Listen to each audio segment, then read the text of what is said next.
Fire Emblem Three Houses is the latest game in the SRPG series of Fire Emblem. It released on the 26th of July exclusively for the Nintendo Switch for $79.95 Australian. There is also a DLC pass, but the content is not yet available. The setting of this game's story is in the continent of Fodland, which is separated into 4 territories: the Holy Kingdom of Fargus, the Adrestian Empire, the Leicester Alliance, and the neutral territory of the Church of Seros. In it, you are a mercenary turned teacher in the Garagmark Monastery in this neutral area, which serves as a place for nobility and some commoners of Fodland to learn, including the future leaders such as Prince Dimitri, Princess Edelgard, and Claude von Regen. Students are split up into 3 classes based on where they hail from. Quite early in the game, you'll decide which group to teach, and that will be your route. There are 3 main story routes and an extra one for the Black Eagles. The routes determine which units you have and will completely change your story in the second half of the game. As a teacher, you will instruct classes. Throughout each month, you have at least a couple of weeks to do so. You can pick a few students and work on particular skills, such as horse riding, sword wielding, and such.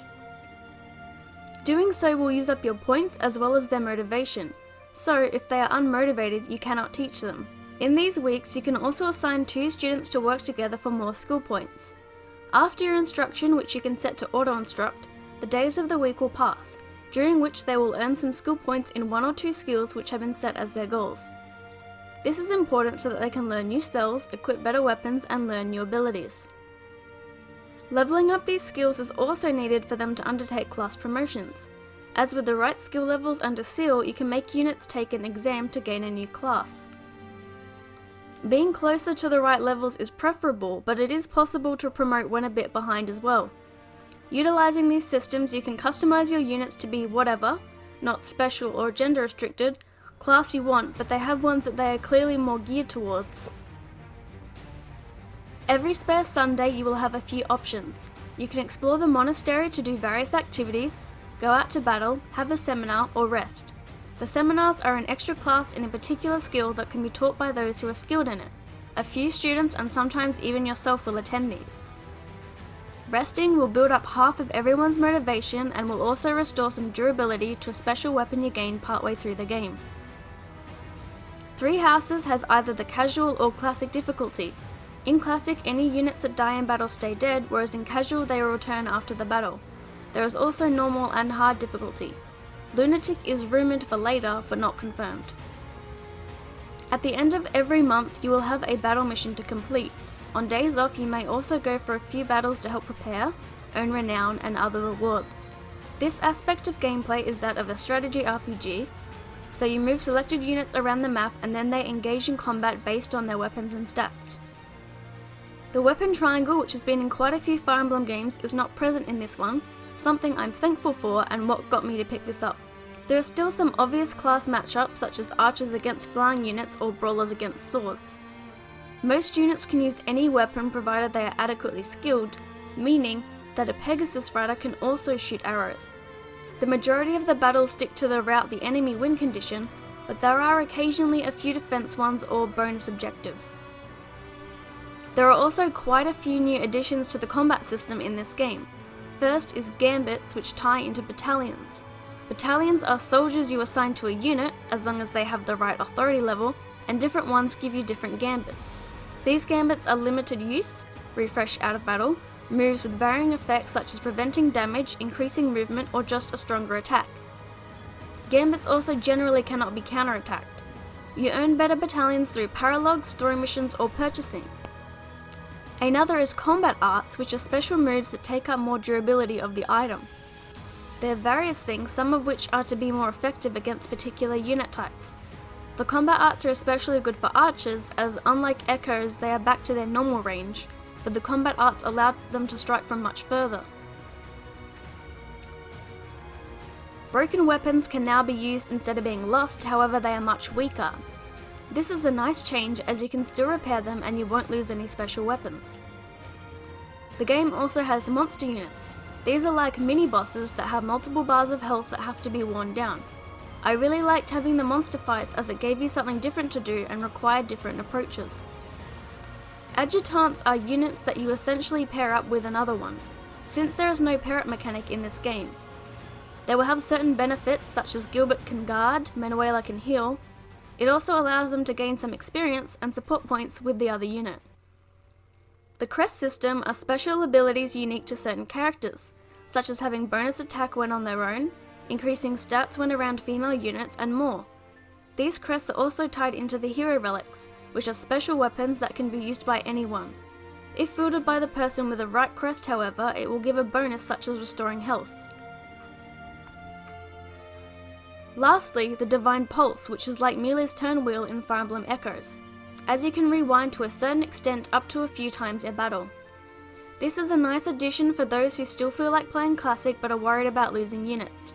However, you can also still retreat to start the battle again. On days you choose to explore, you can partake in many activities around the monastery.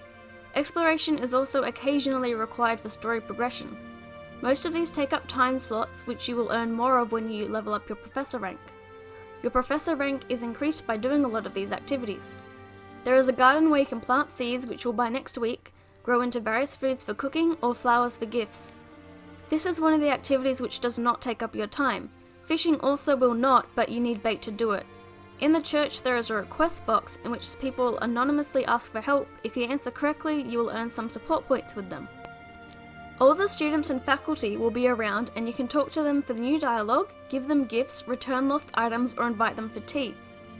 When talking to faculty, you can get them to instruct you in a particular skill so that your unit can earn more skill points. Another reason to explore is that you can recruit students from other classes into yours. This requires you to have certain skills they lack at a high level. Unless you're playing as a female, then you can automatically recruit Sylvain. The only ones you can't recruit are the house leaders and their best friends. There are also quests on the bulletin board which might be to buy something, try a new feature, or take on a particular extra battle. The tea parties involve choosing a tea for them to drink, selecting dialogue options, and if you got it right you get some extra time and more support points and motivation. Using various ingredients you buy, find, or earn, you can participate in a cooking session and get a month-long stat boost. My favourite being the one that gives you plus 3 HP. You can also eat meals with 2 students at a time, which will increase their motivation to full if it is a light meal. At the church you can bring 2 students to participate in the choir, which will raise their faith stat. There are also saint statues that can be repaired with the renown you earn from extra battles. These will give you stat bonuses or even another Divine Pulse turn. In the training grounds there are monthly tournaments of a particular fighting skill, so you can get your best student in that stat to participate for prizes.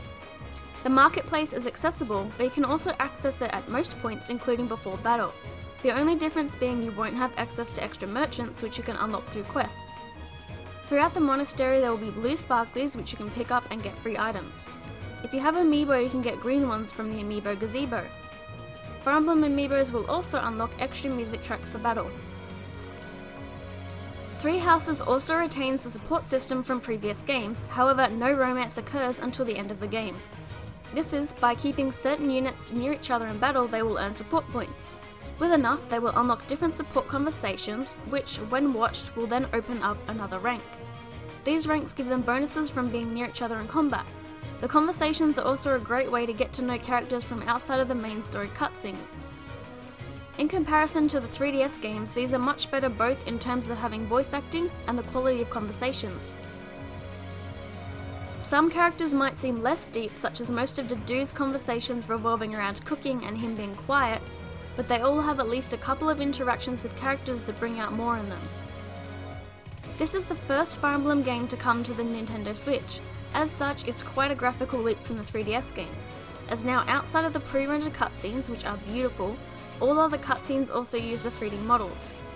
It also has full voice acting, which is a great thing to have. It especially adds to the support conversations. Of course, this isn't the prettiest Switch game there is, and at times things can look a bit jaggy and a couple textures aren't that great. That said, it still looks fairly good and most of the character designs suit the style. The music is acceptable, but I personally didn't find it interesting and I think Echoes had a much better soundtrack. Some have complained that you don't get to find out everything in one playthrough, which I don't understand. After all, you can always talk with others that play the game, watch it, or wait until later to play another route. Plus, with the New Game Plus feature, going for other routes is easier, as certain bonuses carry over, and you can spend renown to unlock things you previously had. Normal mode is definitely quite easy, especially since you can do some battles without using up the extra battle amount. So unless you're new or intimidated about strategy, I'd recommend playing on hard. It took me about 49 hours to complete one route. Obviously it may take a bit more, especially if you do play on hard or just really like grinding. It is a great step up from the 3DS games in terms of character development, new battle mechanics, and trying to retain the newer player base. Some players aren't interested in the exploration mechanics, and as such miss out on the benefits of it. Perhaps for any future games that take after this, there can be more automation options or ways to make it less of a pain to get around to everything. There is fast travel and running, but the monastery is a fair size. Even I, who enjoyed it, did tire within the latter half of the game. One issue is inventory management, as you can't use something straight out of convoy even out of battle, so there's a lot of extra steps. For any future games, however, the graphics could get a bit better, and it could definitely do with more map and mission variety. As someone who played extra battles more than a couple times would have to deal with the same maps over and over again. Plus, some story missions reuse the same maps. As someone who thought they only really liked Echoes and that's about it, I quite liked this game, especially with the various changes. I look forward to seeing what more they can do with the franchise now they've had experience making a Nintendo Switch game. I give Fire Emblem Three Houses an 8 out of 10. Please check out ladiesgamers.com for various reviews and other posts. Bye!